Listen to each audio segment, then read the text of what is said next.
আসলে আমাদের একটা প্রশ্ন থাকতে পারে যে তুফান মুভিটা কোন মুভিকে নকল করা, মানে কোনো ভালো ভারতীয় কোনো মুভি বা মালায়ালাম, তামিল বা দক্ষিণে কোনো মুভিকে নকল করা নাকি? অনেকের মতে এটা অনেকটা কেজিএফ এর নকল করছে, আবার কারো কারো মতে এটা এনিমেলের। আসলে তুফান বলা চলে যে একটা আলাদা মুভি, কিন্তু এটা একটা ককটেল টাইপের মুভি, যে এক একটা স্বাদ পাওয়া যাবে। কখন আপনি মনে হবে যে এটা কেজিএফ মুভি দেখতেছেন, কেজিএফ এর স্বাদ, আবার কখনো মনে হবে এনিমেল, আবার এনিমেলের স্বাদ পাবেন। আবার কখন মনে হবে যে আপনি শাহরুখ খানের ওম শান্তি ওম, ওই টাইপেরও আপনার একটা স্বাদ পাবেন।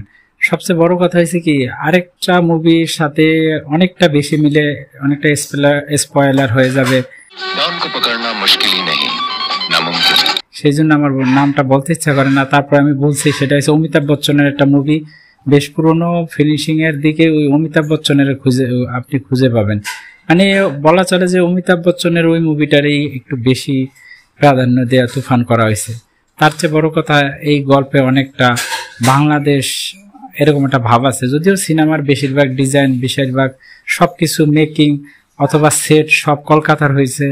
মানে সিনেমাটা হয়েছে একটা কম্বো, যে কখনো মনে হবে আপনার এটা কলকাতার মুভি, কখনো মনে হবে দক্ষিণ ভারতের মুভি, আবার কখনো মনে হবে যে এটা বম্বের মুভি।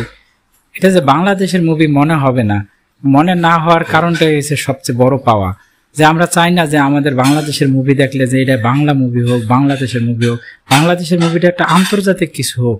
এই আন্তর্জাতিক কিছু হওয়ার মতোই একটা কিছু করছে। আর সবশেষে বলবো যে তুফান আসলে তুফান সবকিছু ভাঙ্গা চুরিয়া দেয়। এটার রেকর্ড ভাঙ্গায়, তাহলে তো আর তুফান হইল না।